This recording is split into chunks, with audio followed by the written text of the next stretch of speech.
Woo! Here we are, HellaBass Live. What's up, everybody? Got special guests. What's up, Max? How you doing? I'm great, man. I'm glad we could finally schedule a meshing of the channels here. I think we call it a collaboration in the Yeah, it business. just sounded a lot cooler when I said it like that. That's what the kids call it, a collaboration. Yeah, let's old farts collabing. We figured out the multi-stream, so you might be on the Bateman stream, you might be on the HellaBass stream, but everybody's welcome. We're all chatting and hanging out. Mm-hmm. Yeah, I worked me some overtime today, and Hella Bass said yesterday, "Why don't you come on stream?" Because I was trying to get Hella on my channel yesterday because I didn't work, but it worked out. Didn't work too much. We're here. We got some hot topics we want to cover. As I said, Yep. hot takes with HellaBass. Some could be a little cool. Some could be hot. We'll see. Yeah, absolutely. So yeah, there's just been like a whole, I don't know, crap ton of stuff that has gone on. I see a bunch of from we got some. I see some people checking in from different channels. It's like these guys Yeah, are this is watching on the cool. I like Bateman it. channel. I can kind of tell who it is. It's kind of using the new feature here, and then a lot of people watching on the HellaBass stream as well. So awesome to see everybody. Darius said the fish was a little slow in Kentucky yesterday. So what I've been told, and maybe Darius can back this up because Darius fishes a lot more than I do, and he's fun to fish with. But I've been told you can catch them about any way you want to. And I looked at our Tuesday night tournament results. It took 13.5 pounds to win. That's a 3 fish limit. I know the guy who won. He's a great fisherman. Sure. And I just haven't been out there enough. I'm wondering if these fish have come up real shallow finally. I feel like our largemouth were way behind. I've seen a lot more largemouth weighed in. And our good buddy Adam Bartasek, hopefully I pronounced that right, got second there in the Bartusek. Yeah. Bartusek. Sorry. Well, I just like to call him Bart. And Yeah. but he got second. Just that tournament was dominated with smallmouth. Absolutely. And are you able to bring up comments on your end or just on Yeah, mine? matter of fact, I got a donation here from Hunter Nixon. Somebody did, and shout out for a $5 make you holler. Hunter Nixon, great dude. He's been catching a lot of bass. He's Yeah, been absolutely. putting a new Awesome. 6 cents worm to work. I saw that. So, do you got a commercial? You got a plug? You need to go for a plug No, right yeah, here. we got. I mean, tonight's stream is presented by Arsenal Fishing and boosted by Powerhouse Lithium, at least on the HellaBass side. So that's awesome. Yeah, I don't have any lithiums, for my bank beaten backpack. But you know what? If I did have lithium, and do get a boat, I will probably boost it up with some Powerhouse Lithium. There I've you heard go. nothing but good things. It's a non-sponsored plug there. If I was sponsored, I would. Well, if I wasn't sponsored, I'd probably put the Powerhouse in there. Yeah, well, I did see one. So Travis Stearman says, "Why is Bernie on the thumbnail?" And this one kind of slid under the radar because I think Caleb Kufal is a bit of a stand-up guy, and we'll get to that. I'm not quite ready. I'm uploading something so I can share some stuff here. So we'll come back to that, Travis. But there is a Hey, reason that I was Bernie. quick on getting that too. We're working on uploading and processing of that. What's up, RJ? Yeah, what's up, man? I see RJ just throwing around money in the JDM groups, like buying Megabass all the time. Like, RJ does love him some 110s. That's yeah, for sure. man. I guarantee you he got some of these. This ain't a Megabass. I bet you, and you probably can find these on Omnia still or Tackle Warehouse, wherever you want to shop. You can use Hella's code on Omni or my link. That's that Northern Secret juice. I mean, before they re-released this bait, these things were going for like $200 a pop. I'm probably going to fish this. That's the right colors there. A little purple, a little yellow on the belly. I like And it. honestly, I haven't bought that color because I've been smoking them on the Re-Range Secret Shad 2, which Basically is the really same thing. similar. And this past weekend, so I was on a fishing bender from like, this is the time of year my wife and kids go out of town with their in-laws for a little bit. So I'd like fished for like 11 days straight. But this past weekend, I was up on Vermilion up north getting ready for a tournament. I had a tournament actually on Monday. And 52, 53 degree water. They were chewing the sides off jerk baits. And my buddy and I, we only weighed like 17 and a half pounds, but we both easily had a 15-pound plus limit ourselves in the tournament. You know, we were catching 2 to 3 pound smallies left and right on jerk baits. And he was throwing a 110 plus one. some fancy color, and I was throwing that re-range MR, and we went fish for fish all practice, all weekend. So I'm impressed. Yeah, I like the re-range. One, it casts really well, but it will if you've never thrown the re-range or a Megabass LBO. It has the same kind of deal. Okay. When you go snap your rod forward, it makes that pow. The first time I ever threw it, I thought I hit somebody's rod. I was like, "What the crap?" Yeah, duck. Where they at? And I realized it was the bait. But it will cast really good in the wind, and I do think that's an advantage at some times. Somebody used the coupon code. Thanks, Greg. Yeah, that and you can flat out outcast a 110 with a re-range. That re-range casts a mile, especially if you have to cast into the wind. And actually, RJ jumped in my boat last week. I took him out fishing one night after work because he was getting some stuff done at Intune Marine. And he's like, you know what? I might have to, as big of a Megabass. Does anyone know the hooks Megabass uses? Yes. I think you can find them in most retailers. They're called a hott. God dang, I can't pronounce. Dude, I live in Kentucky. I'm going to say hott hook. It's spelled Katsuage. It's got the out barbs on them. Now, here's a hot take. A lot of guys say, I hate Megabass hooks. The one time I went fishing with Matt Allen, he literally made fun of me for leaving them on there. Said those are junk. How can you can't catch a giant bass or pull the hooks, blah, blah. First 10 minutes fishing with him, I caught an 8-pounder. Stuck. So I actually do like the hooks, but if you can't have an overpowered jerkbait rod, and you've got to learn to, when you hook up on a Vision 110, you can't just Jacob Wheeler them in. You've got to let the rod do some work. Absolutely. And I've never really had problems with them bending out, fighting the fish. It's when I go to remove them from the fish's mouth that I tweak them. Yes, I will agree with that. And so they do wear out. Like, they're sharp, but you catch, 5, 6, 8 good ones, and there's a pretty good chance that you're might be so the one thing is they're on a jerk bait, so you're not like hitting stuff on the bottom like you would like a rock crawler or a square bill or something like that. This is what I've been using. So I like to use the ones that come on them until they wear them out. They get dull. I bend them, I break them, whatever. And then I go to these Ichikawa's regular wire, which are pretty light, and I feel like these are pretty good replacements. I've never used them, but I've heard a lot of good things. And they're actually pretty reasonable. So the number 6 comes with 7 per pack for $8.49. It's not bad. I like the G Finesse, Aaron Martin's trebles. Yeah, but they are a little pricey. I like decoys as well. Decoy makes a really good treble hook. It's like a YMF 35F or something like that. And the code down on the bottom of the screen will hook you up on Omni and save you an extra 15% on these already pretty affordable Ichikawa hooks. So definitely worth a look. Yeah, I actually save almost about 10%, it's 85. So yeah, you're actually saving about $1 a pack. So that's really not bad at all. What's that? I can't hear you. Who can't you hear? Uh-oh. I feel like Colby just spent like 10 grand at Omni. What did you get, Colby? And did you use my code? He bought the whole dang store. Did you buy some anchors? He just had you could have bought some electronics or some anchors. Right. Yeah. There you go. You got new electronics for the Icon that he got. Tim Maynard likes the Ichikawas. What's up, Tim? Yeah, man. What's up, Tim? Long time no see, buddy. Hopefully they throw in some jerky for you, Colby, with that order. I love some beef jerky. You ever been to Buc-ee's?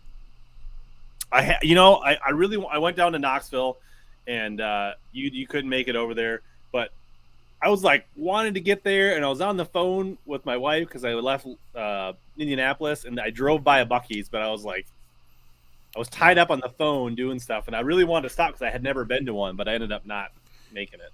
Yeah, we stopped there and cooked for me and Junior. I can't remember if I went the week. I think I went the week before or 2 weeks before the Classic to basketball game. Dude, that Buc-ee's, it's off the chain. So I'm a lemonade connoisseur, and they have some really good lemonade. Okay. I quit the Mountain Dew, so it's lemonade and sugar free for me. You got our topic loaded up yet? Is it ready? Well, we don't have the Bernie thing loaded up. It's Okay. still uploading to my drive here, I think but the people might be ready for a hot take. we could talk. What's let's see, we had let's see, we have Bernie on the topic, which we're gonna have to get back to. We've got the Wheeler Lake Hole Buzzards. Yeah. We've got the Poche, and we've got the Ducket.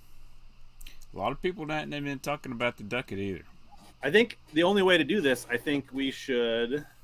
I'm going to make a little poll here, a little live poll on. Sure. We'll let the fans decide where we go. Rich 17 said he used your code as well. Right on, Rich. What'd you get, buddy? Rich making rich rich. Do appreciate the support. Absolutely. Boyd.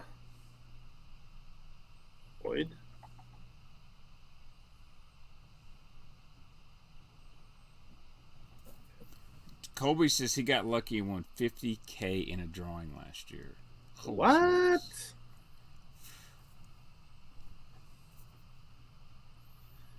And the last one was Poche. You. All right. I don't know, Chick. I need to talk to Epic Eric. I still owe him a package from like 2 years ago. Daniel said he already used both. He's waiting for next month. I'll probably get Eric on here this fall or something when we. Yeah, I had get Eric show. on. Maybe I don't know if you saw. I don't know if you had. We did 2.5 hours of straight bass hacks. That was a fun show. Yeah, I watched a little bit of that. I think I watched a little bit live. I might have been at work. But yeah, I'll get Eric on. He's fishing a lot right now, and I'm working a lot. So, but I miss that guy. He's a really good dude. And I don't stream as much as I used to. I'll do these spurts where I'll stream like 3 or 4 times in like 2 weeks, and then something comes up. These kids, they're always into something. Juniors fix to start football again, so I'm trying to be more consistent. So. I will say I got a giveaway going on, and I got a draw for it. So if y'all want to go ahead and get on that, go to the stream I just did and leave a comment, and you'll be entered in the giveaway. You got to be a subscriber, and if you're a channel member. So I got a bunch of custom baits from this Paul crew. HellaBass, watch it.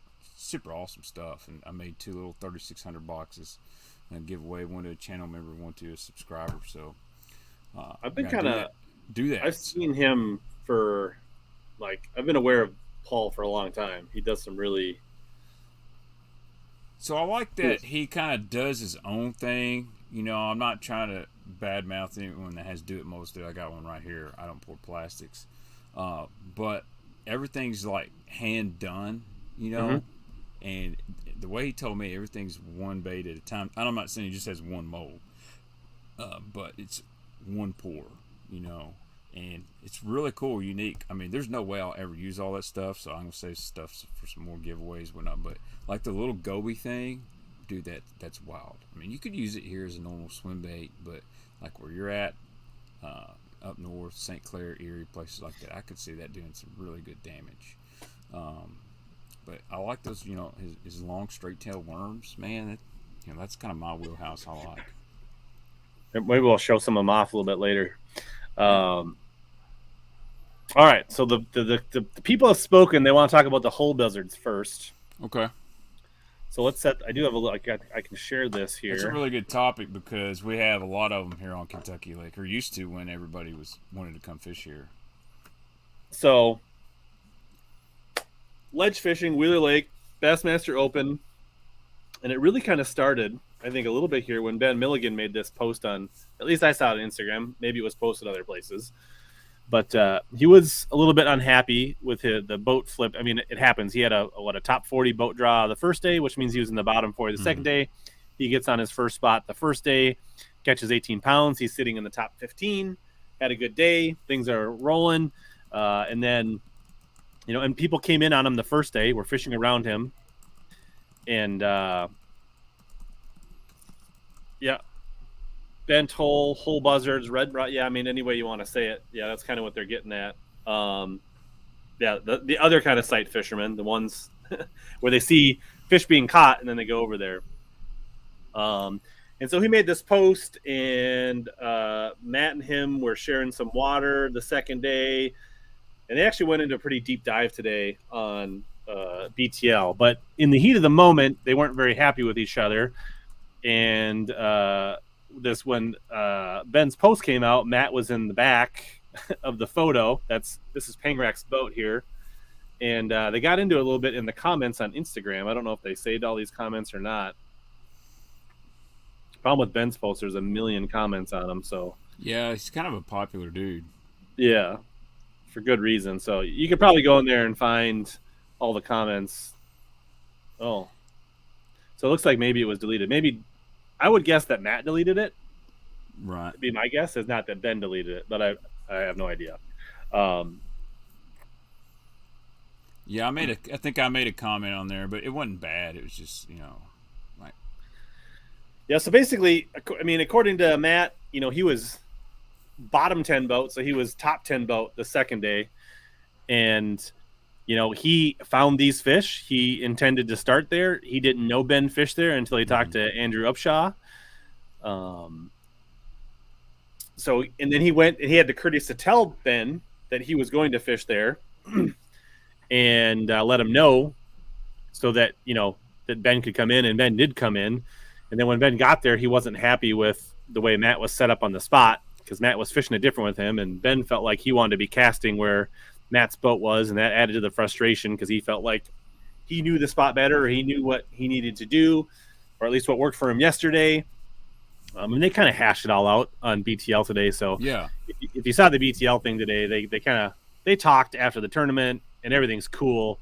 But in the heat of the moment, neither one of them was very happy with each other. And this is just indicative of what happens in ledge tournaments, especially period, on right? the I mean, you Tennessee can speak River. to this being a Kentucky Lake guy. So why don't you give your kind of take on? Well, so look, obviously me and Ben are good buddies, and Pangrak's been on my channel several times, and I like Matt. He's a really good guy, and I don't think Matt would ever hole buzz somebody intentionally. I also don't think Ben would lash out with that kind of frustration and intentionally try to hurt Matt or slander him. And I think we saw that Ben also admitted the only person that really had to blame is me. I've been there. I've fished tournaments for a long time here on Kentucky Lake, and everybody wants to fish the ledges.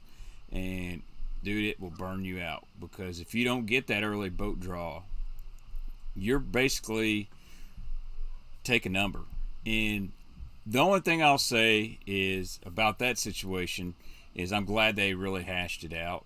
And I figured they would. I didn't think like Ben was going to be on BTL and be like, you suck and I'm going to F you up at the ramp. No, that wasn't going to happen. I think they both have respect for each other.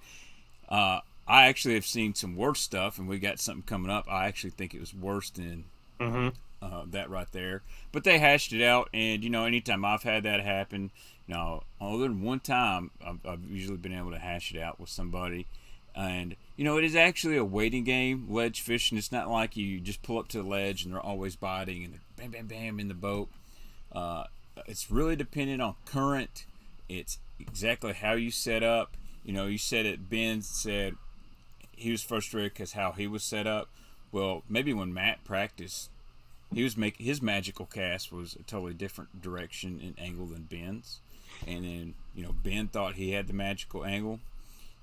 Sometimes both are right, sometimes both are wrong. Those fish could have very easily moved 50 to 75 yards, maybe 100 yards, and they could have both blanked. I mean, that happens a lot.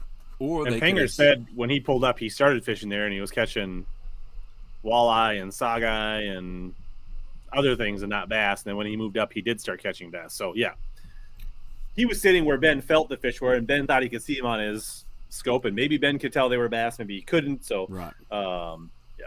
Yeah, which is interesting because in the heyday here on Kentucky Lake, we didn't have forward-facing sonar and all that. It's basically you run a cycle of different baits, you side scan, you find the fish, and you figure out what they're biting on. Sometimes they're moved. That's why you saw like Jason Lambert and Edwin Evers and even KVD. They scan, and fish for 5-10 minutes and don't get a bite. You move on. Wheeler's a lot different than Kentucky Lake. You got this big area known as the Decatur Flats, and that's where your ditches, your stump rows, road beds, and it's a big area, but it still fishes small. Whereas Kentucky Lake, dude, there's ledges from the dam all the way to New Johnsonville, Tennessee, and even in open, it will kind of fish small, but you can get away from people.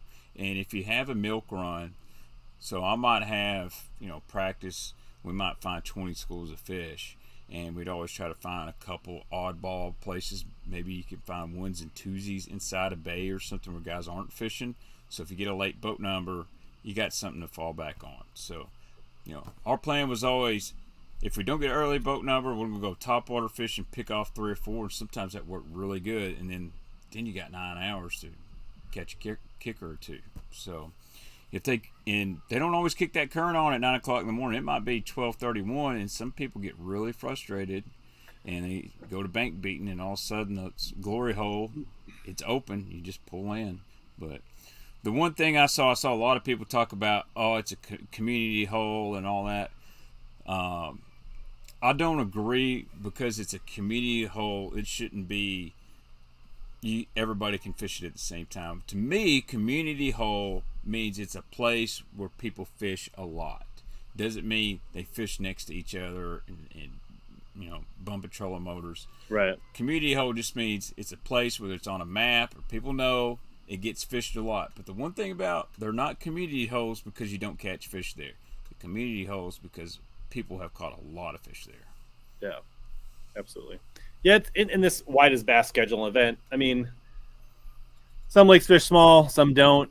I don't know. I'm sure the Opens get a little bit of money for bringing a tournament to town. Not Absolutely. quite the scale the Elites do. So I'm sure whatever I would like to look city into they were taken logistics, out though. of threw them $10,000. I mean, it's economics, and they said it was a beautiful. I mean, they both said one of the best ramps and facilities they've used ever was that 12 wide ramp that they took out of, which was probably right in Decatur. It's a 5-star bass fishing boat ramp. I've been there. It's elite. I would like to see the logistics on an open versus elite series on the economics wise, because you got to think about this. Open, you're bringing co-anglers, 200 plus boats, so that's double, triple the hotel rooms, double, triple gas spent, food, lodging. I think the direct impact for an open would be much greater, but the indirect, right, with the publicity and the exposure is you pay for the tour level, like the elites, right? Correct. Yeah. Now, if they ever get to where they're live streaming the opens, 5 or 6, bass live in the open, I could see it really getting some play. And they started planning these things years ago. They don't, I mean, Wheeler could have, had more grass or less grass, which would have made it fish bigger or whatever. So those things happen. Brian, I have not fished Wheeler. I fished Wilson. I fished Pickwick. I fished Gunnersville. But it's the kind of time of year too. Wheeler was basically the armpit of the TVA. Like the time I fished it was like Kentucky Lake has been the last 3 or 4 years. Where's the freaking bass at? I mean, it looked gorgeous. It don't fish any different than Kentucky Lake or Pickwick, but it really wasn't that fun. In the last year or two, it's caught fire. It's got grass, and it's got a lot of gizzards and threadfin, all that stuff that we lacked, and it didn't get the pressure that Gunnersville. Poor Pickwick is getting beat like a redheaded stepchild. Right, and it's bad there. It's about to be Wheeler, the old Wheeler. Yeah. So, but it's interesting though, because as I was growing up, Kentucky Lake was in this downturn when I really started learning ledge fishing and all, and then about 2005, man, it started getting a little better, and then 2008 to 12, it got pretty dang good. Like, it was fun. That was when you caught those 70 to 100 fish days. Mm-hmm. But people forget those weren't all 3-5 pounders. They're mostly 14 to 16 inches. Then you have 2014 to 2017, the heyday. Anybody could come out here, throw a big worm, a football jig, and a crankbait and catch 20 plus pounds on community holes or You just, hey, look, a rock pile. Oh, there's a road bed. We'll just fish down this. And boom, you run into a school. So I think in the next 2 or 3 years, you're going to see some shifting on the Tennessee River. I think Kentucky Lake's going to go way up on the list, even if it's just for the smallmouth. Because, dude, we got them. That's a hot take. I'll say in 3 to 4 years, Kentucky Lake will be back as the premier Tennessee River lake. Sorry. That's fine. I was trying to get something queued up for the next hot take. So, these comments are great tonight. Yeah, people are interactive tonight. That's awesome. Colby says we have club rules that basically state if you can cast to other anglers' boat, they can be disqualified. Our lakes here are tiny, so we have a ton of these issues. What if you got those speed spool bearings and you can cast like 100 yards just flicking your wrist? Yeah. And there has to be a cutoff because, I could tie a 10XD on and just with a 10-foot cranking rod. But, you're DQ myself for it. Clay, I don't think you remember right. I think Starks beat KVD. Correct. I think Starks even. Starks was a KVD. He did smack. In the morning. He said KVD who as he was going out boat number 1 with KVD right behind him, and he held him off. I'm trying to think of another. The Wheeler event I remember. The Takahiro won one where he blew everybody's doors off. Yeah, with this guy. He was throwing the Bass Pro XPS, black and white one, and dude, he had welded that sucker together, which is really cool. So, I should say this to another hot take, but everybody's all about the mag draft. It's got the harness system. Dude, this bait right here is one more money than a mag draft, and it has a harness, maybe not a magnet. But Takahiro actually made his line through. He said, I only got like 3 left, so I had to make a line through. Dude jumped on him. All right, go ahead, Hella. I'm sorry. He did start with a spook, but then I think he ended up he mixed in a spook as well. But yeah, I mean it was a mixed deal, but that bait's won a lot of money. So yeah, I may sell it, Bob. You need to download Whatnot. I'm going to start doing live tackle auctions on Whatnot probably next week. Never even heard of Whatnot. What is Whatnot? So Whatnot is a live auction website. It's basically eBay. You can download an app on your phone. Find it through the App Store. It's WHATNOT. I'll pull it up on my phone if I can remember my passcode. And so, I'll be doing a live stream, and I'll have X amount of products set up. And so, here on There's Fishing, there's people that... I think the Guggen squad, Rob Turkle, is in there because he's now into sports cards. And I'm sure he knows a lot about sports, if you know what I'm saying. But so basically it'd be like eBay. So I'll list the item. Let's say I put up the Babe there. And I'll say, hey guys, this is the Babe, blah, blah, blah. We're going to start this auction at $10. You get signed up. You bid. You link your card to it. You win. I ship it out. And so it's that's how it works. So eBay kind of run a real Live. short auction for the hour that you're streaming. Yes, so I'm not going to sit there and stream for an hour begging people to buy bait. This is, I might have a predetermined list of what I'm going to sell off, and we'll go from there. But yeah, I can see. I want to see how it goes for you. You can test it out, but I can see what if we down the road we both did this and we both have some dates and we both have some auction. That could be a lot of fun. Well, I really wanted to talk to you about that off the stream, but. I like where you're going with that. Obviously you could have certain themes we're trying to soft plastic sell off or old school night or, right. Whatever. That'd be cool. Anyways, let's get back to the hot takes. Yeah. Clay, we have not gotten to the Bernie beef. We'll call it the burn beef.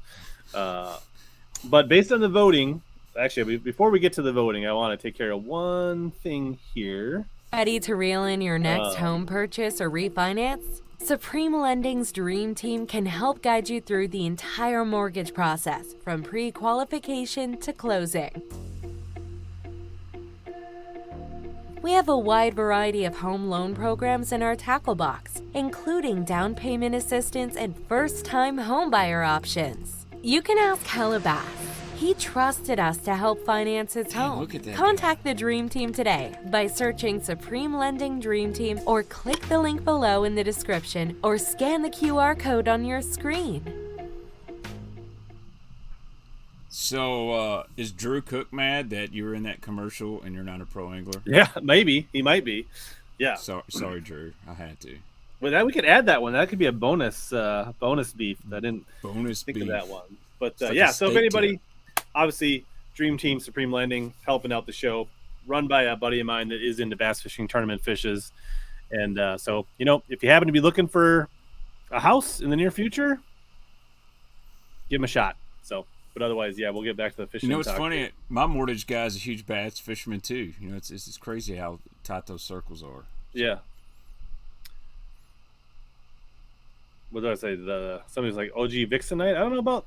Yeah, I mean, I could find some OG paychecks. We could do something like I have enough OG Vixens now that I could be like, well, if we hit 300 live viewers, I'll throw an OG Vixen on whatnot, something like that maybe. But we'll see. Yeah, so the next thing that people want to talk about is the Poaching thing. So if you haven't seen that, I'll pull up the video here because I think, if nothing else, it's pretty good a visual here. So this is Poaching day one, Little Ben tournament. Oh, a little added Talladega Nights there. But yeah, that's physical concrete that he jumped. It is a spillway type dam situation. There is some rollers on it, but he was not using the rollers. Yeah, I don't see nothing. Just to be clear, I know what you're talking about. So this was in the Toledo Bend Open that Ben Milliken won, and Keith Poaching finished 29th, 28th, cashed a check. He posted that clip that was done by a bystander because he went up to the dam because he knew he was going to do it. He said, "Hey, he wanted to make sure nobody was fishing on it, right?" And he's like, "Hey, just so you know, don't walk across the dam. I'm about to jump it." And the guy, of course, gets his phone out because he's like, "Well, I'm gonna want to watch this, right?" So he records it and he tracks Keith down at the weigh-in after day one, and they do like some kind of airdrop, some kind of gets him the video, and then Keith posted to his social media. And then Bass sees that video, and they determine that that was a rules violation. And I think he just lost his day one catch. Correct. And that, yeah. So, all right, this may make some people mad. Hope we don't lose any viewers. And I say this is I have nothing against Keith Poaching. Okay, number one, if you're fixing to do something like this, why would you not call the tournament director and say, hey, here's what I got in front of me. According to the map, it's not off limits. If I jump over here, am I DQ'd or not? Two, if there was rollers, why didn't he use the rollers? So then you got another possible rule violation of irresponsible driving because you got a co-angler with you. If he gets hurt, that's not a good deal. If you use the rollers, you're kind of operating how you're supposed to be.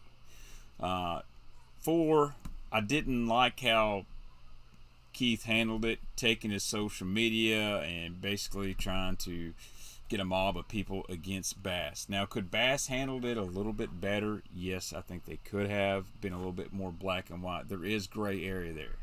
However, if you spend your time trying to find gray areas and not fishing, that's a problem. Like, I like Keith, but he's always been in this gray area. He's been DQ'd. This is not the first time. I think he's DQ'd with MLF as well to make this fair. But after a couple days, kept on, and at the weigh-in, he's like, hey, Chase Anderson, come talk to me, blah, blah, blah. And Mercer handled it really professionally, called his weight out, said thanks for fishing with us, blah, blah, blah, and walked off stage. I kind of thought that was a little too much, kind of unprofessional. You owe it to your sponsors, to the fans, no matter your feelings, or we know they're hurt or upset. let's just, sometimes it's just better to take the high road. You know what I mean? And I mean this with all due respect. That is a lot of drama to cause for someone that finished 29th. I saw that it took food off my family's plate, blah, blah, blah. Bro, that check ain't that much for 29th place. And if that spot was a glory hole that you had to get in there, it didn't have them. Probably should have been out fishing where Ben Milliken was because he was hammering. Yeah, so I pretty much agree. And I actually like listening to his logic when he did the breakdown on Duncan's show. I think his logic was sound, and I think he had pretty good reasoning why he thought it was a legal move. It was legal waters.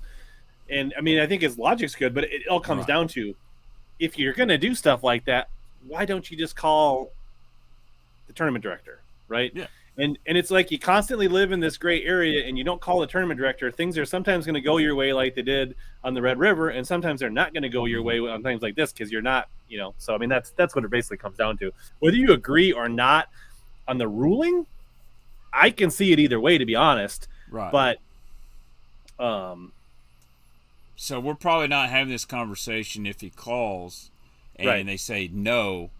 Then he knows 100%, oh, yeah, I'm getting DQ'd. Or they say, yeah, that's fine, and then he does it, and he finishes 29th. All is happy. He's got a really cool video on social media of him jumping. The other thing I saw, and this has been a big hot topic, is, well, the reason he was DQ'd is because Bass hates 10 boats, and they want you to buy a forward-facing sonar. I think that's 100% 10-full conspiracy theorists. Our classic winner just had a freaking walleye boat, Gussie, and a Lund. It's an aluminum boat. Jason Christie won a classic and an express. Menendez used a 17-foot John boat years ago to win at Dardanelle, going, snuck under a bridge. Let the tournament director know, hey, is this legal? Oh, yeah, it's legal fishing waters. If you can get under there, you're good. So, and all the major sponsors, Skeeter, Ranger, Triton, they all make an aluminum boat. Bass doesn't care if you buy a fiberglass boat or aluminum boat. They just want you to buy their magazine, be a member, and they're not going to say, hey, Rich, you're running a Camus. By the way, we're not going to take your entry fees because they're not a sponsor. Dude, they'll take your entry fees as long as you got the money. I promise you. So I don't agree with all that. Yeah, so it is legal water. When the water's up, you can get in there. Honestly, if he takes the rollers, maybe he doesn't get he might not have got DQ'd, honestly. There are cricks, there is water. Depending on the water levels, you can get in there. So there's a little spot here on Barkley Lake. It's called, I shouldn't really say this because it is a sneak hole, but when the water's up, there's a little bay called Honker's Bay, and it's public access, but you can only get into it when the water's about 3 to 4 foot over summer pool. So it doesn't get fished by bass boats very often. Now, during a tournament several years ago, the water was 6 foot high. We were able to float across the dam in there and catch 20 pounds. It was unreal. Probably the best chatterbaiting I've ever seen in my life. But that water started going down a little bit during the day. We had to get out of there. But that was legal water. We actually asked the tournament director the morning of and said, hey, this is where we plan to fish. Is this legal? And he said, if you can get in there without having to get out of your boat, it's legal. Fair enough. But, if we'd had to jump across it, I'm pretty sure there's it's in the LBL, actually. In the fishing hang guide or whatnot, LBL, it says that you can access Honker's Lake by boat only if you can get float across that dam. So, anyway. Let's see here. A couple follow-ups here. Tom's out on the water. Hope you're catching him, Tom. What's up, Tom? Tom, I gotta get your bait out to you. Get that done. I would imagine his DQ would have lost, or his. I would imagine that when you get DQ'd as a boater, you typically DQ your co. I think for these types of things. Yeah, so that sucks. I mean, what's that co angler going to do? I mean, you could say no. You could say, I'm not going to sign your weigh-in slip if you do that. I mean, but that's kind of a turd move. I mean, unfortunately, you're at the mercy of the boater there. Because even if, because if the code didn't report him, that also could potentially make the queue the code get DQ'd. There's a danger thing too here. I don't know. You could argue that safety, it's definitely a real thing. I mean, that's kind of what I thought. What if my son is in there with him, right? Or my dad? Unfortunately, my dad passed, but you know what I'm saying. And he doesn't hit it at the perfect angle. That thing's concrete. It gets thrown out. Somebody's paralyzed or killed. Right. I do think Poche, to some degree, dabbles in these gray areas and doesn't call the tournament director for some of this spotlight. That's speculation, but it kind of feels that way at times. You want to hear my conspiracy theory? I think it's awful funny that all this come out weeks after a tournament where all the publicity went to Ben Milliken, who is mostly known as a YouTuber who won an Open. And I do know for a fact there was a lot of pros that were very unsettled by all the exposure Bass and media was giving Ben and not other guys. I mean, I do think they did a really good job talking about like Trey McKinney and other guys that did really good in that Open. But there's some OGs and other guys that were kind of upset, like, if this guy didn't have 1 million YouTube followers, no one would care. Bass wouldn't be doing this. They're trying to get the wrong demographic involved. And maybe it was a ploy to take away from people shining light on Ben. Like, hey, look what I did. Let's get some people really stirred up. If you want to talk conspiracy theories, here we go. Yeah, we're not talking about Keith if he doesn't. If he calls the tournament director, we're not talking about him, regardless of what they said. Correct. Again, you heard Drew Cook. We got a guy that's not a pro listed as a pro in an Orking commercial, and I like Drew Cook. I think he's a hell of a fisherman, and from everything I've been told, he's a good guy. But if I go ask Joe Blow down the street, have you ever heard of Joe? 21-year-old kid. Have you ever heard of Drew Cook? Who? You ever heard of Ben Milliken? Oh yeah, I watch his stuff all the time. It's just how it is right now. Yeah, I kind of agree. I like Poche. I like what he's. I mean, I don't know. I guess I like what Poche's doing, and I like his style, and I appreciate that. But he does a lot of dumb stuff, which makes some of that unlikable. And yeah, he's bringing it on himself for sure. Yeah, so I like that approach. The 10 rig and the gator tracks and fishing on the edge, and he definitely fishes strength. So Keith Poche is not going to go out idle a bunch of ledges on the Tennessee River. He's going to go find a hole in the wall, get backs in the creeks, docks, and fish his strength. And I love that, and he's not shy about it. But sometimes that can work to your disadvantage. Yeah. Ben Milliken 100% moves more product than Drew Cook. Ben Milliken moves a lot of product. Maybe if Drew Cook wins a classic on a readily available bait, then maybe he's got a chance. But until then, it's Ben Milliken. Drew did sell a lot of fighting frogs when he won. Yeah, no. I mean, I'm not saying Drew doesn't move anything, but Ben sells more product than Drew Cook. And I like Drew Cook. Yeah. The Swindle comments. I think Swindle's comments were pretty... I thought it was fair and balanced. Yeah. And I know... the dude's been DQ'd. If anybody's going to know the rule book, it should be somebody that's been DQ'd before. I know Ed mentioned that, guys have been jumping stuff for years, but the rules have also changed. The rule book isn't the same that it was in the 90s. So correct. I haven't read... G-Man held up the rule book in his Facebook video. I've never read that rule book, so I guess...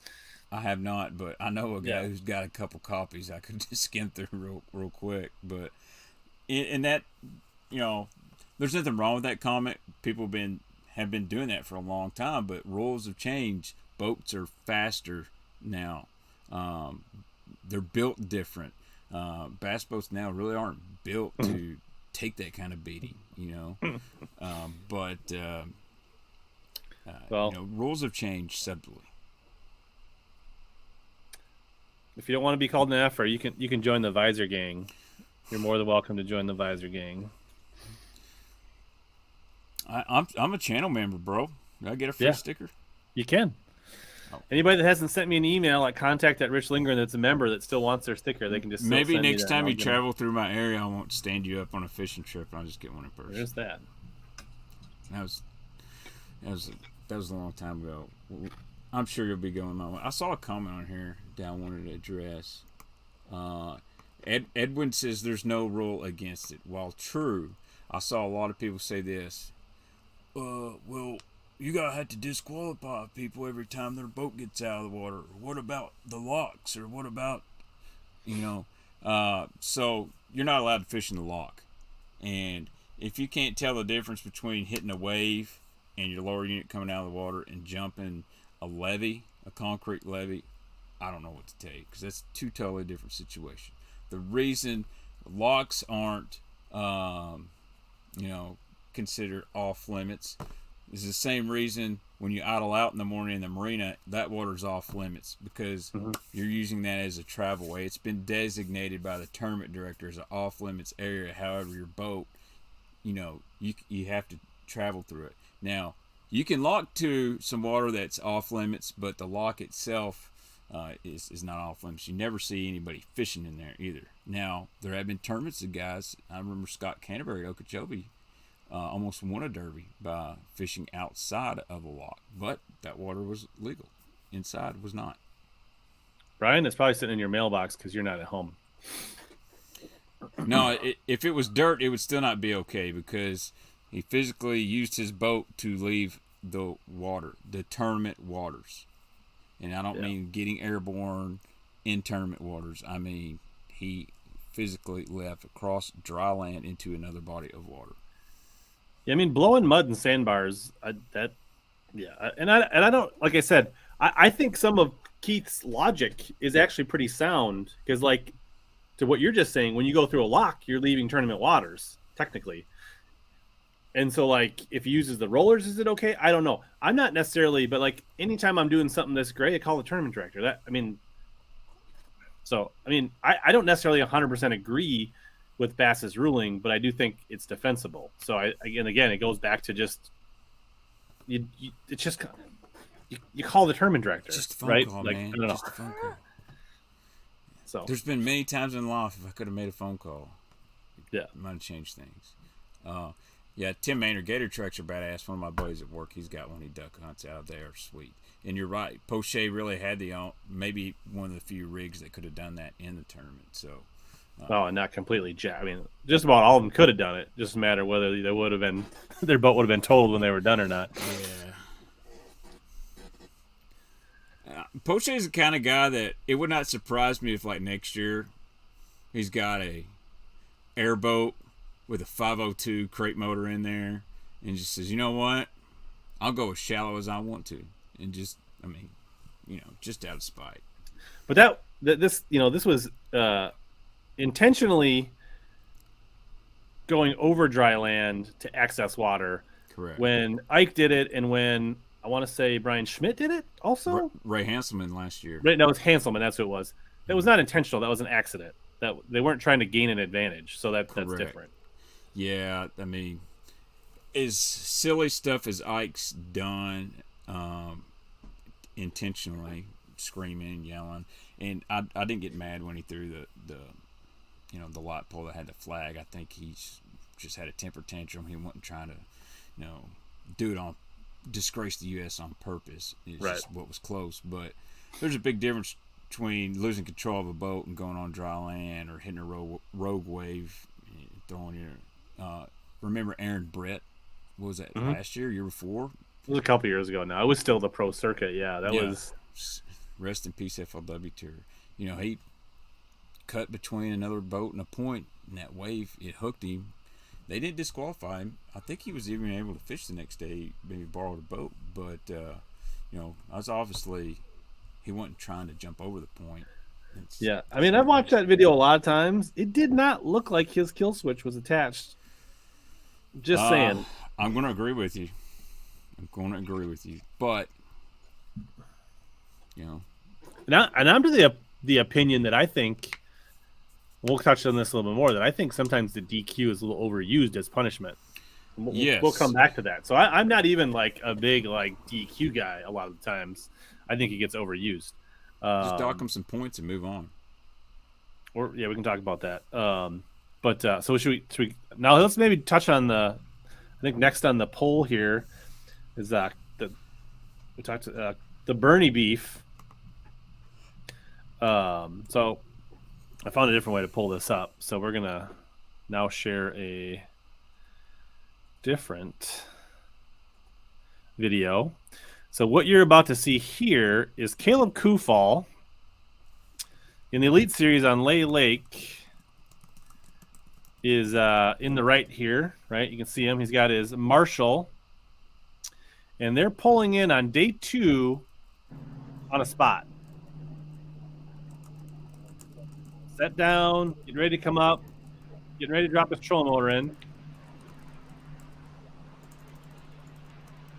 And that is Bernie Schultz. Caleb, this is where I caught him yesterday morning. Everything I caught was right here. That's my go-to. You got to throw him up.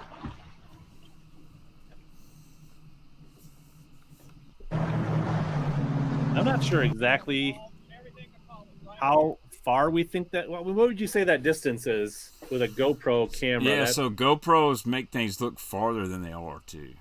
I feel like he's probably 25, 30 yards. That's about what I was about to say. 25 yards. I think Caleb probably could have winged a spinnerbait. Not a crank. I mean, I think like a little roll-handed cast to the back of his boat, right? Mm-hmm. Yeah, so I like Bernie. And so, and if you, I don't know if you could hear, but what Bernie said is, Caleb, this is where I caught all my fish yesterday, and then just cut them off. Yeah, I don't agree with that. And not only does like wake washes him, sets down right on top. I mean, like when he sat down, I bet you he was like pretty darn close to the right side where you can't seem to feel the view. Like I think he did one of those moves where you set it down, you kill the motor, and you know the boat's just going to keep on propelling out there. Yeah.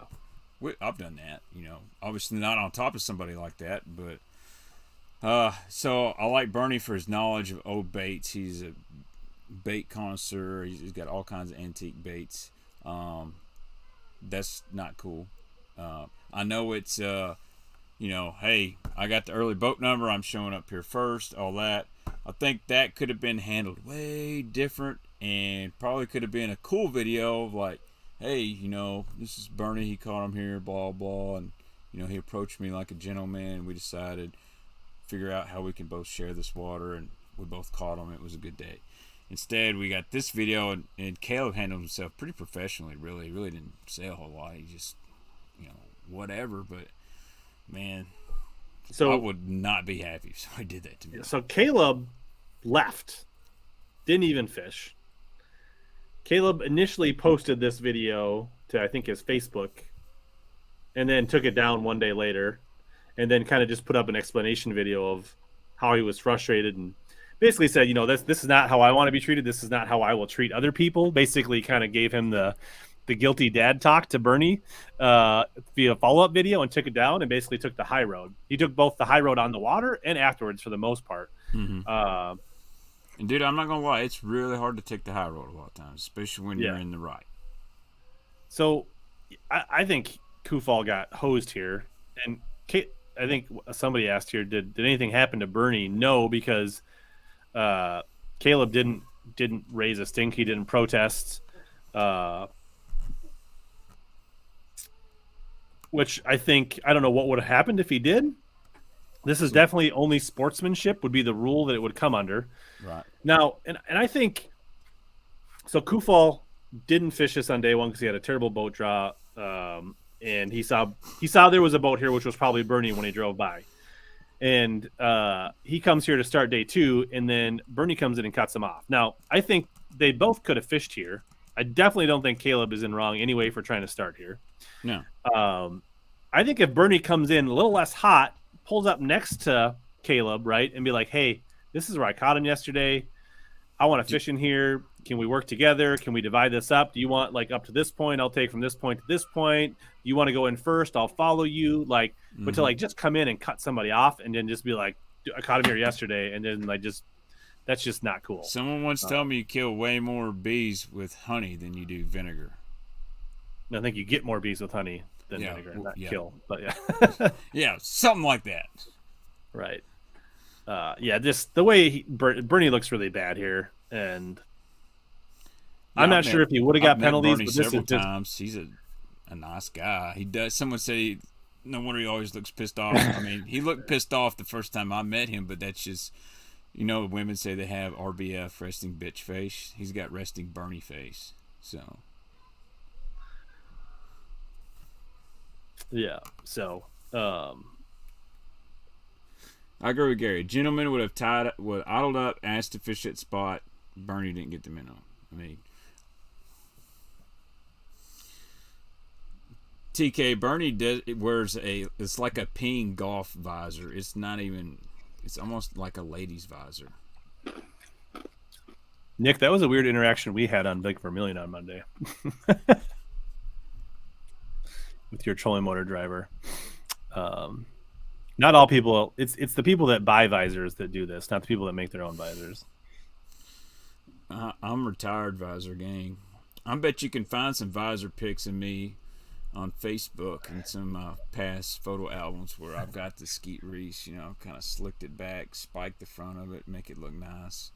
I ain't got no damn hair anymore. Maybe you'll be in a future TikTok, Nick. So Nick was fishing with a guy in this tournament, and they were coming around this island. I was fishing with Brian, who's in the chat here, and he was coming around one island, and we kind of came up, like they were fishing the bank, so I came up like between the islands to fish some boulders out in front and kind of went to the right. And all of a sudden his boater, as I'm literally hooking up on a 3-pounder jerkbait, his boater turns his trolling motor and goes between me and the bank right over where I just caught that fish. It was really awkward. And I don't blame you, Nick, but it was really a weird situation. And then I caught another 3-pounder right after you went by. So, but to the visor question, it's all right, Nick. The visor gang is a state of mind. You don't necessarily have to have follicles, and you don't have to wear a visor. It's more of it's a community. It's like being an MF or a what do we call the bait? Do we have a bait Channel bait members. squad or the masturbators? What do we call bait man? I think we're all masturbators that's been in here. I know your clan, Rich, they all buy a lot of tackle. I don't know. I just bait squad, bait gang, whatever. Jank gang. Just a bunch of junkyard dogs is what it is. Nice. Got over 200 between the two channels tonight, rocking and rolling tonight. Good job, guys. We got a lot going on. I think like Alabama Bass Council's live on TikTok. I love watching Slick Johnson. I'm like addicted to watching him. And Stray Cats is live, and something else was going on. So I'm glad you guys appreciate watching old redneck and a Yankee like Rich talk about hot takes. And I say that with all due respect, Rich. No problem. Well,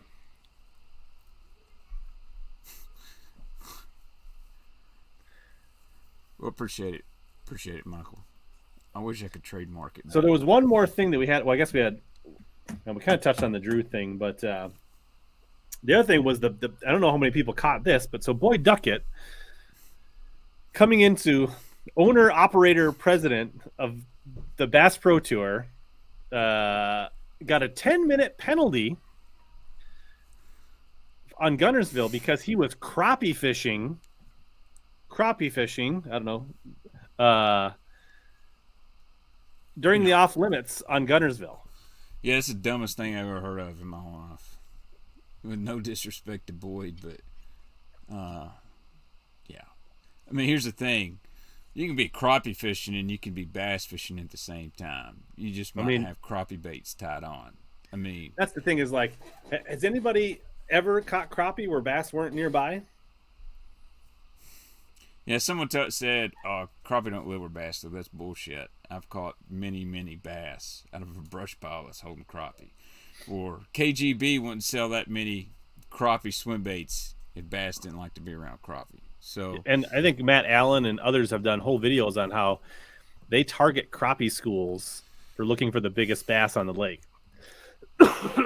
yeah, maybe he was testing out a new Chad knockoff. I don't know. But, yeah, so that goes to show you sometimes it doesn't matter what you do, it matters who you are. And, you know, do you think Boyd's going to kick himself out of the BPT if he's dead last? Probably not. I mean, I saw someone ask about Bass kick out the last 3 on the leech. Yeah, I think the bottom 3 in point standings after 3 years. If you've been on 3 years and you're in the bottom, your invite's no good anymore. Yeah, I guess I think that's fair. I mean, that's one, you got to keep fresh blood in. Some of those guys could use Legends exemptions. You know, obviously Rick Clunn can use a Legend exemption. Technically, if you want to get really technical about it, Boyd Duckett could use a Legend exemption to fish bass because he won the Classic. I don't think it would be accepted, but No. But back to this, yeah. The whole Bassmaster thing and their points is still a little muddy on how they calculate. It's very complicated. I wish they would publish like a running list and so it was more clarity. But anyways, but this so I guess whether it was on his dock, I guess if he was only fishing on his dock, I could maybe see it, but I still don't think 10 minutes is like nearly severe enough. I don't know that he should automatically be DQ'd, but like if you're fishing, whether it's on a dock or a boat or you're crappie fishing, if you're on the water, you're seeing birds, you're seeing bait, you're seeing activity, you're seeing if the crappie are coming. I mean, like it's giving you info to get your mind turning. So like there's that, even if you're booze cruising to a dinner spot on a pontoon, you're seeing things on the lake that you cannot unsee that are judging how you're going to approach the lake. Right. Period. Now, if they would have got an hour penalty, that's kind of stiff in MLF. Hour penalty, yeah, I probably wouldn't say too much, but 10 because I guess up until this year, what I heard is they actually had a rule where you could be on the lake as long as you weren't fishing, and they just changed it this year. So supposedly he forgot that they changed that, but I don't know how the owner, operator, president forgets that. But I guess, I mean, so there is a little more to the story, maybe that, but still, it's hard to say that if this was, I don't know, Tommy Biffle or, I don't know, Adrian Avina or, I don't know, some other. Yeah, I'm trying to think of some random MLF dudes. I don't watch enough. It wouldn't happen to Jacob Wheeler. Yeah, I'm just thinking like if it wasn't one of the like owners or somebody that's, does it, I don't know, Bertrand. Guy does pretty well, not a huge name.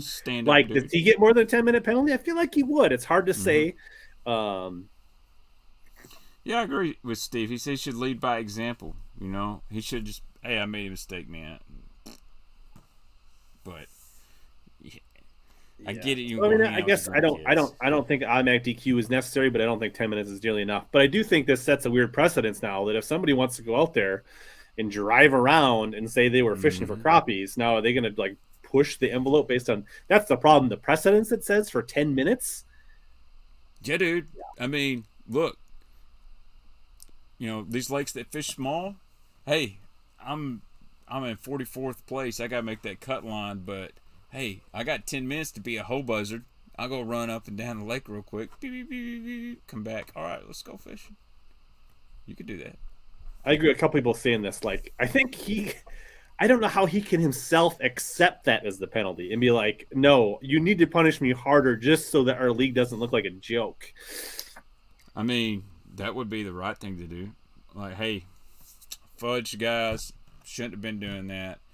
I want to self-impose a 1 hour penalty. And I think people will be like, hey, yeah, you screwed up. You should have known better. But, it's kind of like how I feel about the NCAA when they like to put the hammer on schools like Tennessee. But, hey, we already self-imposed penalties and did all this and that. We knew we messed up. We made a big mistake.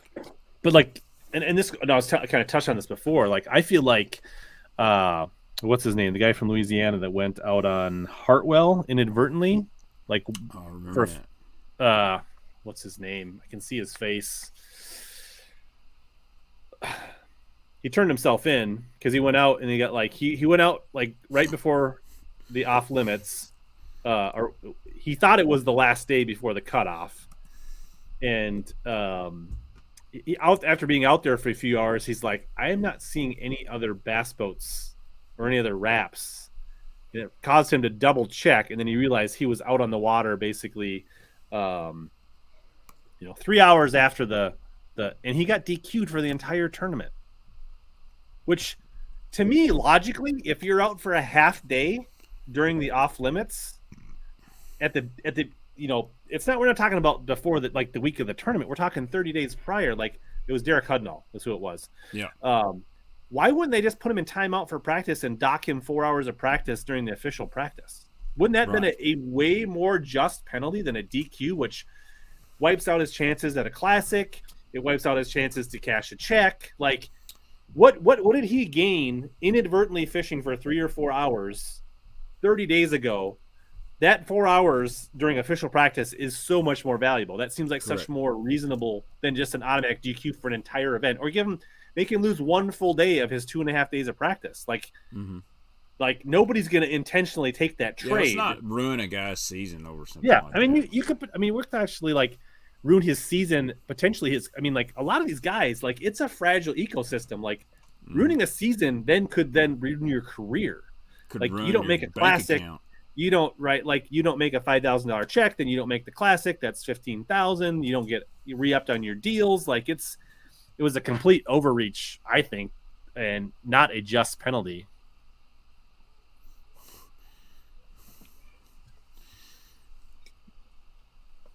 I mean, it's just knock off Lucky Craft and bullshit. Right.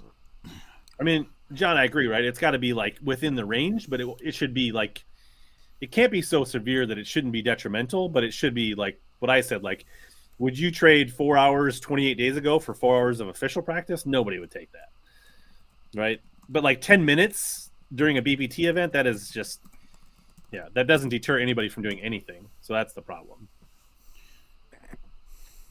I agree with you. Do you think these organizations are using the DQ like some of the zebras use that? Tee 'em up. Sometimes I feel in college sports so many times that the refs, umpires, zebras, sometimes they're trying to be bigger than the game. You know, you get to that critical moment, let's throw a flag or you're out of here. Man, come on. Just let them play. I mean, I think it'd be more interesting, like, use the penalty box more. Have people sit for 30-hour, right? And then put the live camera on them and have them talk about it, right? Like, okay, now you're just going to, and like, I think that'd be more interesting for live, for the fans. I don't know. I see a lot of talk about Toby Keith buying Lucky Strike. Yeah. Well, I hope it's a sign that he's healthy and getting on the mend, right? Because wasn't he fighting stomach cancer or something like that? Yeah. Toby Keith, old school country singer. Hard for me to say old school. I mean, I'm 37, but it seems like in middle school he was banging. Love me some Toby Keith. So I love Lucky Strike, one of my favorite worms, the worm, the original ringer, Lucky Strike. That's my favorite ledge fishing worm of all time. And they're hard to get because they just don't make many anymore. They make a lot of the smaller ones, but that 9.5 inch one they don't make. And that's why I stocked up on them. The Baby Huey worm. Then you had the Rick Klein RC 1525 Lucky Strike fiasco. But that's just a company that's flown under the radar. I think where they make their money rich is selling that stuff to Walmart in those pre-rigged packs or little pro pack Lucky Strike Carolina kit. Which I think, it's no different than, like bringing those eyeballs and having some of that money. That's there's no downside to Toby Keith buying into a fishing tackle company. For how many of his country music fans are going to be like, "Oh hell, Toby, that's awesome! I'll go buy some." A bunch of them. Love him or hate him, a Luke Bryan signature bomber crankbait, sell the hell out of them. Yeah, and if somebody gets into fishing because of it, then they can watch the Baitman stream and everybody wins. Yeah, I think it's cool. When's the last time someone really outside of fishing bought and invested in a company? Bo Jackson, everyone knows Bo. He is an investor, part owner of this Asian carp processing plant down the street from me. I think that's cool. A guy like Bo Jackson putting his money into something like that. Maybe it's not baits or tackle, but it's obviously something that's trying to help better our lake ecosystem and also provide food for your dog. James says he caught a big one on your Colorado spinnerbait at Chick. That's nice. I like the Colorado spinnerbait, dude. I love spinnerbait. Is that one of your? Here's a hot take. I think spinnerbaits are back. Have you noticed that the chatterbait has really died down the last year or so? You start to see. I'm not saying it doesn't catch fish. What I'm saying is I'm seeing more anglers talk spinnerbaits, throw spinnerbaits. And what's crazy is actually you see a chatterbait really good on forward-facing sonar, but you can see a spinnerbait really well. I think chatterbait's definitely a numbers deal, but I feel like that spinnerbait gets a bigger bite. Bob agrees. For whatever reason, I don't throw spinnerbaits up north. I only throw them when I go down south. It's in my head. It's like a mental thing. So speaking of Swindle and chatterbaits, it's the first time I ever seen a chatterbait. Gerald Swindle showed it to me. So I went fishing before work. I was young, maybe 19. Terry Bolton took me, first time Terry ever took me. And we're idling out at Moore's, and they're having the outdoor channel, Ultimate Match Fishing. And Gerald pulls up, Bolton says, "Hey, Bolton, you ever seen anything like this? This is what they could catch them on. This is some ultra secret stuff." And he pulls it out. And I said, "A jig?" He said, "No, son, this ain't a jig. This is called a chatterbait." He said, "You're about to get a lot of money taken from you." I was like, "Okay." He throws it out there. He said, "Look at that rod tip." And it was just, I'm like, interesting. And Bolton looked at me. He was like, "You can't believe a word that guy says." If only I would have bought about 200 right then. Yeah. There's a lot of people with stories like that. Like, I think Pete Glusick tells a story like that about that, and a few other people like that had them like super early, and they're like, "This thing's stupid." And ooh, there's a little hot take. Blake says, "Should the rules for sight fishing, which basically mean you have to hook them in the mouth, be the same as forward-facing sonar?" I don't think so. No. So I mean, I get it on a surface level. I can see where you can draw that conclusion, but after having front-facing sonar I got it late last year. Let's say I've got 2 months fishing it now. Yeah. So how are you going to enforce that? Let's say a guy like Kelly J's throwing a jerkbait. Obviously, he probably uses forward-facing sonar, and he catches one, and it nose bombs it. It's hooked, and then a guy like, let's say, KVD, if they're fishing the same tournament, which they won't be, but KVD is not using forward-facing sonar, and he catches one, and it's hooked the same way. Do you DQ both, or do you say, well, since you had forward-facing sonar, you're DQ'd, but KVD, you're okay because you don't, even though the bass is hooked the same way? That's where I would say it's really hard policing that. And the look, only there's thing a lot I can of fish you catch possibly on see crankbaits hooked out that makes me nervous would be that big flutter spoon where they start putting the hooks on the nose and the sides, and it's got like 4 trebles hanging off a flutter spoon. Yeah, maybe then, but that's about the only bait that I could really see where you have a legitimate shot. And you'd still have to be like fishing a ledge school or something where they're really potted up, because you are, even with all those hooks, you are not going to cast at a single fish. And the way that big spoon works, I've got one hanging around here somewhere, but the way a big Ben Parker Magnum spoon, the OG, the original, the best one in my opinion, even though Zaldane's got a new one out, but Ben is the original spoon man. So when that spoon falls, it does not fall straight down. So if you go look at a fish on your active target or Panty Optics and you try to flip a spoon down, a Magnum spoon, try to snag it, it's going to go. It's like stair steps. They call it a cradle.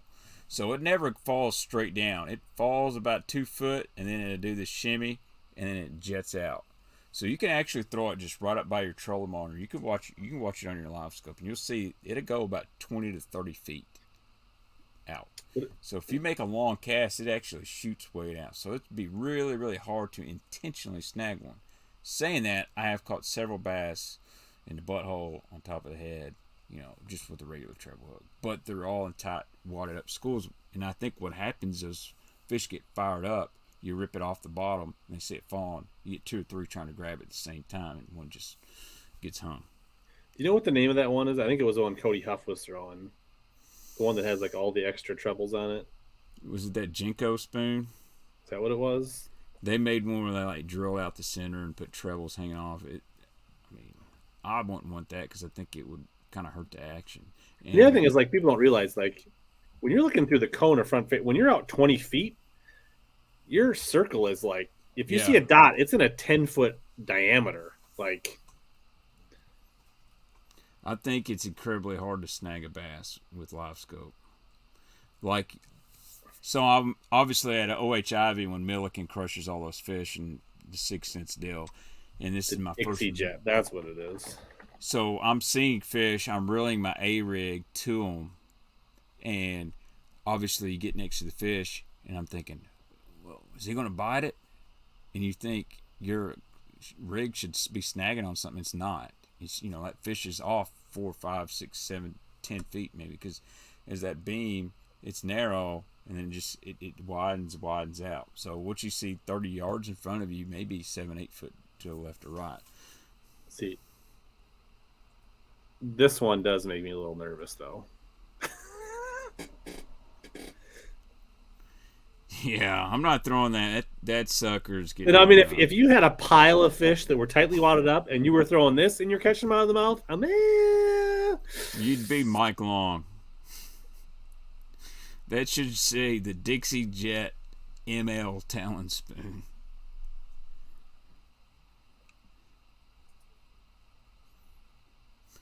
Man, they don't bite that big spoon here like they used to, but I think it's because our gizzard shad population went down. It's the funnest bite. Like, they'll absolutely stomp it. You're thinking, man, 3.5 ounce bait, how am I going to feel a bite? Because your rod's kind of bowed, and they just about. I had a couple people comment saying that G-Man just put out a video about how a DT20 is so quiet, and you can snag deep Gunnersville bass with it on ledges.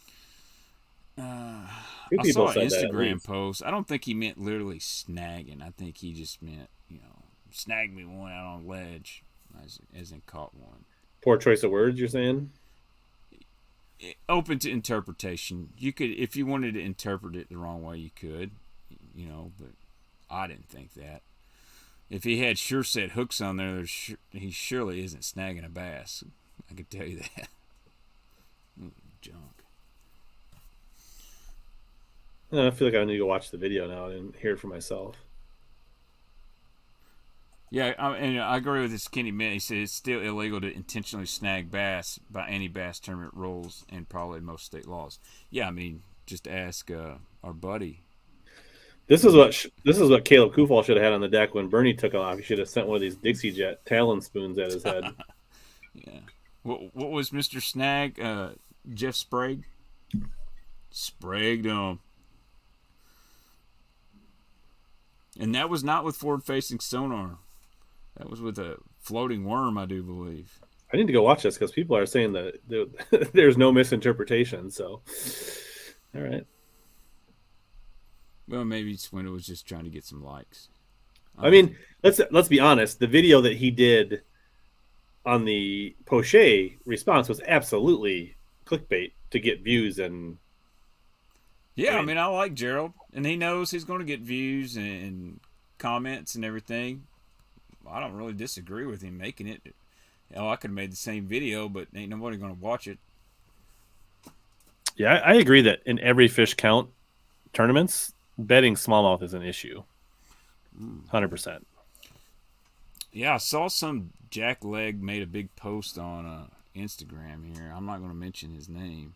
See if I can find it. And he had an issue with the angler supposedly cutting him off, and I commented and it got deleted. I think you know what I'm talking about, Rich. But I've also come to this conclusion.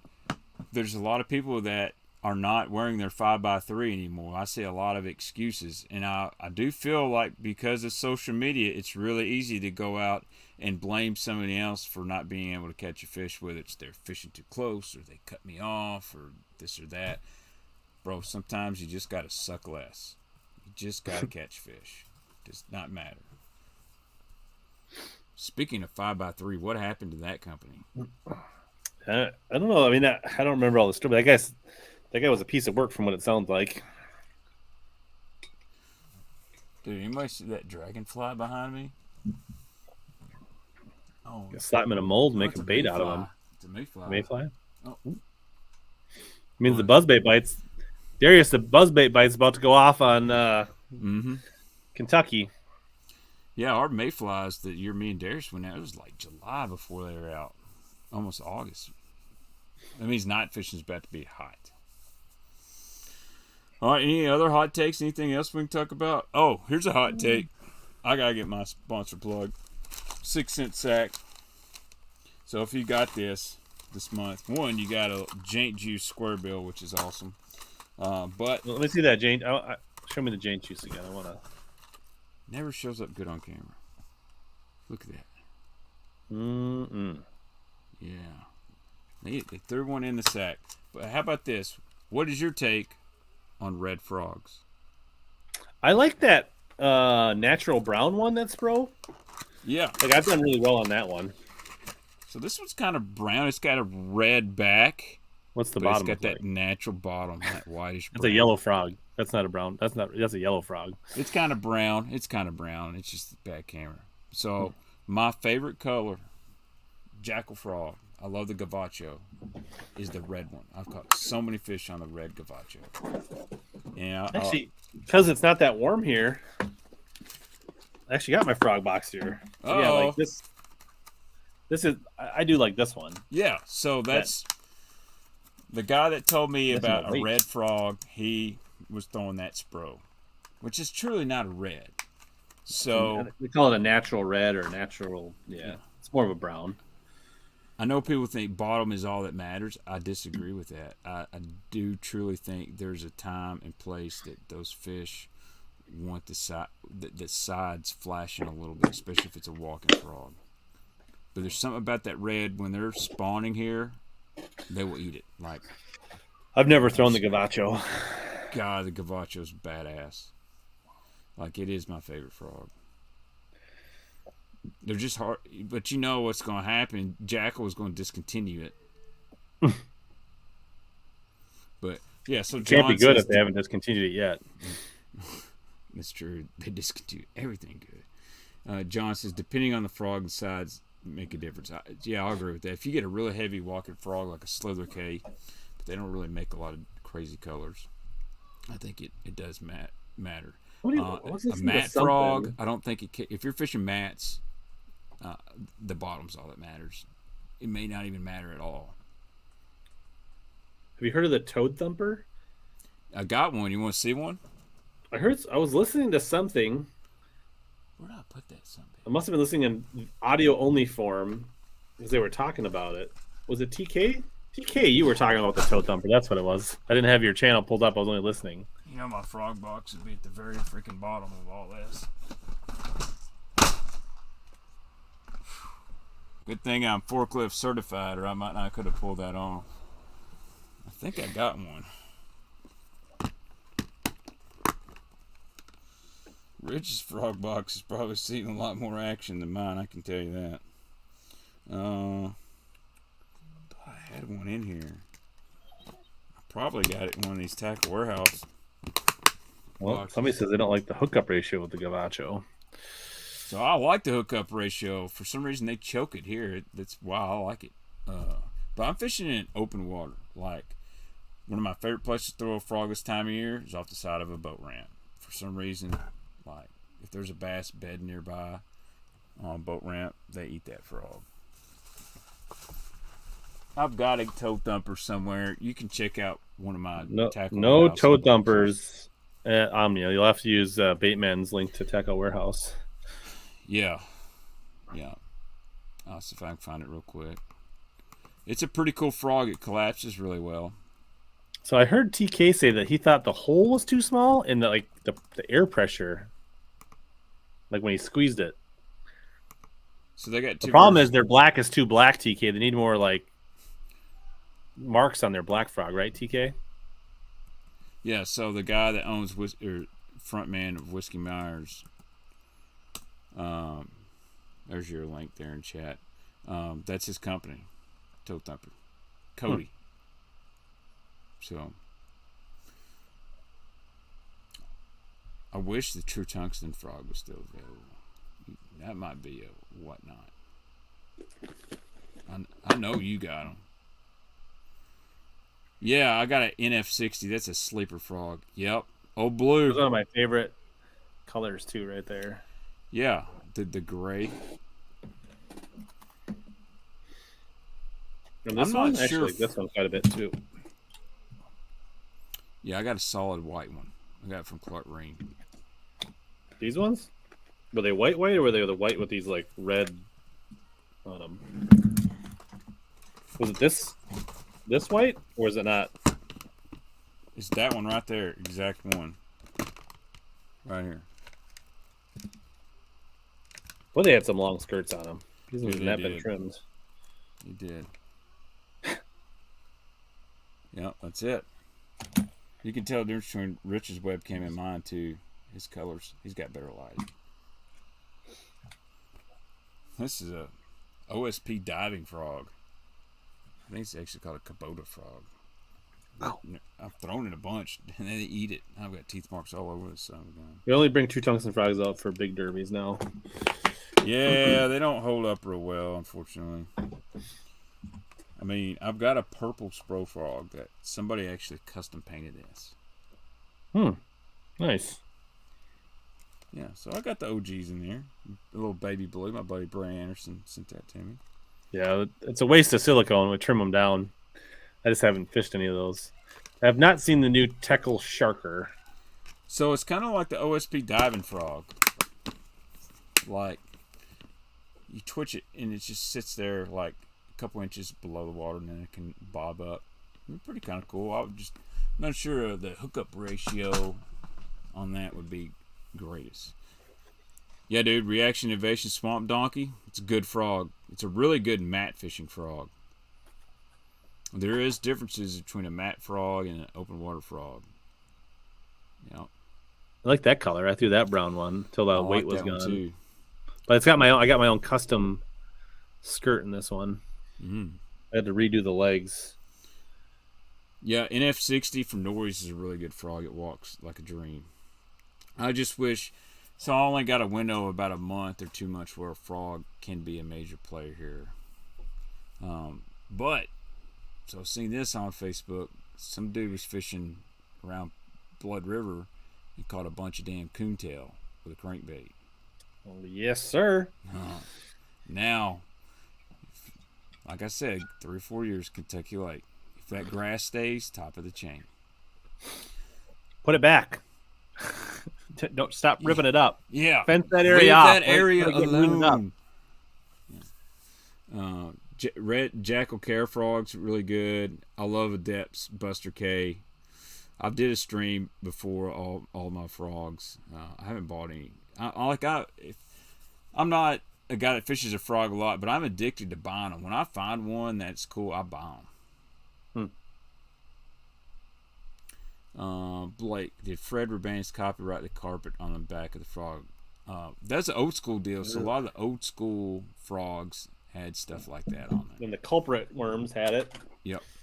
Culprit had a worm. Is a sticky worm or something like that. I don't know. I might have took those out of my tournament box. I think I might have moved those to my backup box, my Stanford frogs, because I am not a huge fan of the Stanford frog. What's your take on it? Not a big fan. It just. I mean, it's okay. The colors are cool. I like the colors. The design. The hookup is just not where it needs to be, in my opinion. I think what makes a frog really good for hookups is the hook and the angle. I mean, to me, they all compress pretty good, but you got to have the right hook. I like the Gavacho hook, and I'll be honest, for the money, it is really dang hard to beat a Spro frog. Pad crasher, even. Yep, pad crasher. I'll take a pad crasher over a Stanford boom boom frog all day. Yeah, so the pad crasher is, it doesn't have like this heavy duty tuna hook. It's almost a light wire frog hook. Yeah, for something that should be the boom boom signature frog for a guy that's won an Elite Series on a frog, that frog should be dynamite out of the package, and it's not. Bobby's Perfect Frog from Snag Proof is probably one of the best that no one talks about. I mean, I don't think the Stanford frog cracks the top 10 for me.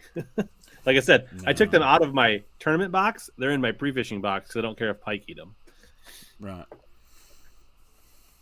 So AJ says, don't throw the big boy live target frog. And I actually was a big fan of the Evolved Nervous Walker, which is actually pretty similar to the big Yep. live target. So And this is one of the softest frogs with one of the biggest sets of hooks in it. Mm-hmm. Yeah, Scum Frog makes good frogs. Like, I got a whole box full they sent Junior over here. They got good hooks in them. You can throw them. I have not tried the launch frog. A lot of guys like that Terminator walking frog. I've got some of those. I've had a big blow up on one. I throw the 6-inch Vega frog quite a bit, but I had some hookup issues on it one time, but it was mostly me. I have to trim the legs a little bit more, but I've caught them on it. Again, the one I catch the most on is a brown red one and a black one. I think frogs are one of those things, like you're going to get 500 opinions on what's the best. Everyone says you'll have your Scum Frog guys, your Spro guys, your whatever brand little guys, but I think a lot depends on the fishing in an area. If fish are really aggressive, sometimes I don't think it matters what frog you got. They just want to eat it. If they're kind of just going up there to check out the buffet, not really want to eat it a whole lot, I think that's when it matters. That hook makes a big difference. And I think it matters to a degree, like where you fish, the cover you fish, the forage, your rod and reel setup, your mechanics for setting the hook. Just like some people think snelling a flipping hook's amazing. Other people flip, straight shank hooks with or ring hooks or whatever. Like, if it works for you, doesn't matter what I say the best frog is, right? There's nobody fishes the same. Nobody has the same hook set. Nobody has the same equipment. So like, there is no single, right? Just like what you may think Nikes are comfortable, I may say Adidas are comfortable. Our feet are not the same, right? Like, it's just. No. Yeah, I think that's kind of sometimes where I have a gripe with YouTube and social media. Guys ask really loaded questions, especially like on the swim bait groups and even the 6 cents page. What's the best 6 cents bait? Well, man, it just depends on what style you like. My favorite bait is the flat side F4. Darius, his might be, the splashback popper, and we could both make arguments for it, but it really comes down to style and how you fish. Do straight shank hooks offer a better hookup ratio? Yes, in theory, the way they're designed, you're always at a hooking angle, but there are times when, look, my dad used the EWG for so many years, and I really don't remember him losing that many fish on there. It's kind of like treble hooks. Do you want an EWG or do you want a, round bend? There's a time and place for both. If you're a guy that you don't have real sensitive equipment and can't feel the bite real well, I would recommend round bends. I feel like you hook more fish. But, Tacklecraft says he doesn't like super sticky hooks because he feels like if he's rubbing that square bill down logs and trees, he just hooks more wood. Yeah. So he'll just power up his rod and line, and as long as they're reasonably sharp without being super sticky, he'll just jam them home. So, yeah. I mean, there's pros, cons, trade-offs to everything. But guys like me and you, what we try to do is when someone goes, well, I just bought a spinnerbait, how do I Carolina rig that? We go, whoa, that's really not how you fish a spinnerbait. Now, there's many different brands out there, but we're not going to be Carolina rigging them today. But you go to a tackle store on a weekend, and you'll notice, obviously I worked in one for a long time, that not everybody watches YouTube, not everybody reads Bassmaster. There's guys that just want to go out there and have fun and catch fish, but they're frustrated because they really don't understand that you don't put a bobber on top of a crankbait. You know, small things. Yeah, I don't know. I'm very careful. I never. You rarely ever hear me say this is the best. Yeah. This is. I might typically say the my best favorite I've for the way used. I fish, where I fish, how I like to do it. This is what works best for me. Like I'm very particular in my words. I don't like to speak in absolutes, and I like to speak from personal experience. So, Yeah, I always try to like me personally. Like when I said the Lucky Strike ringworm is the best worm ever weighed, that's for me. You know, obviously sentimental. I've caught tons and tons of fish.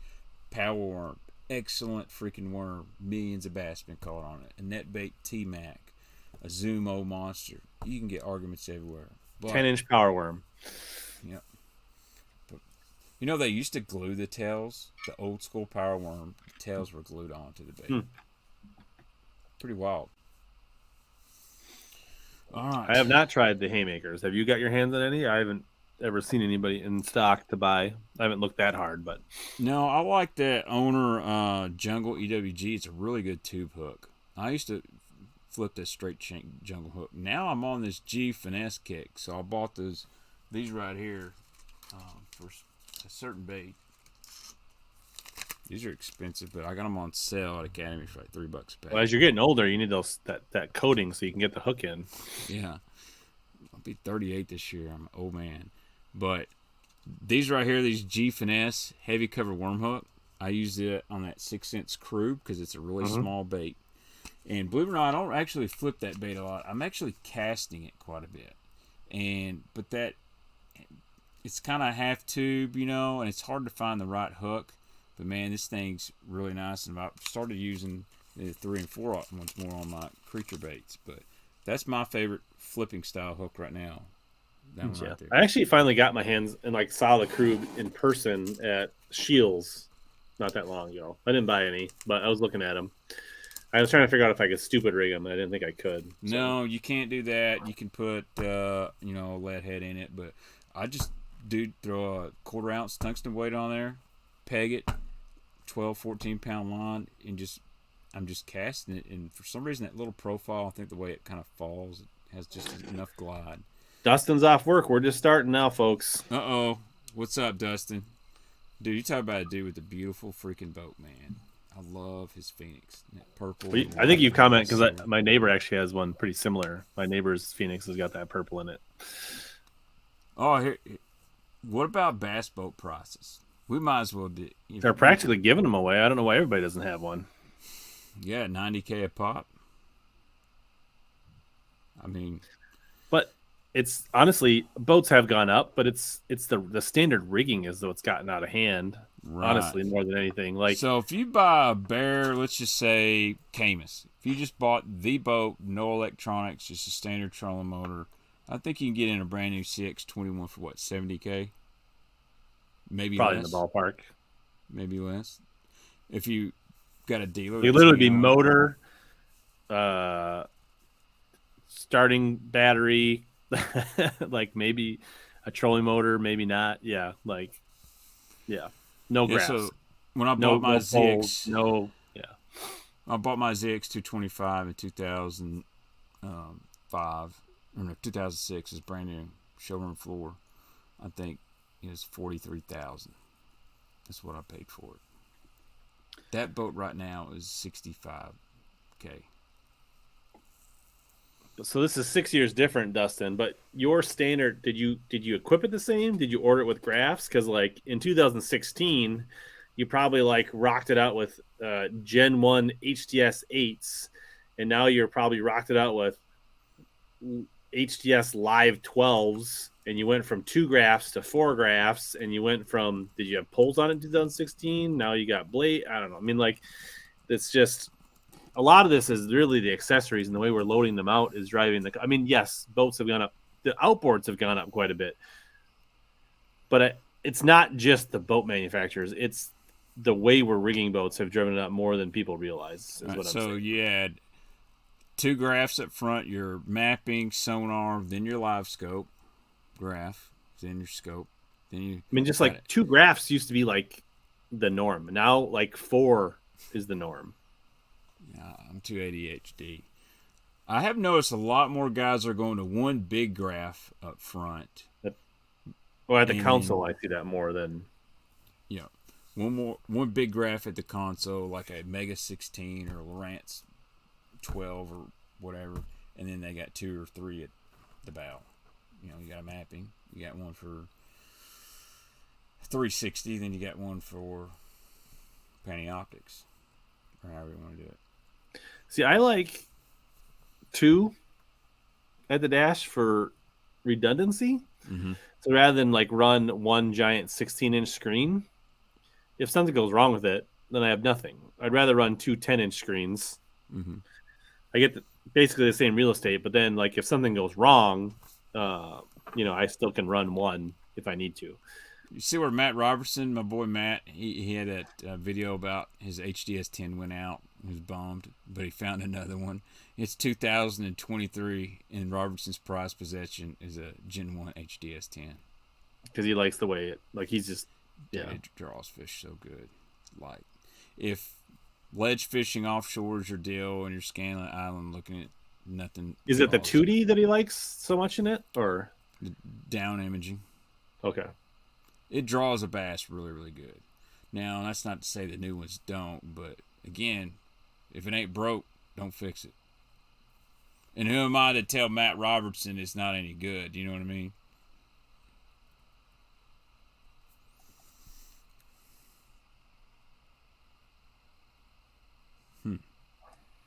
Yeah, I bought some. Have you seen the Core Tackle hover jig? I bought some. I just haven't used them yet.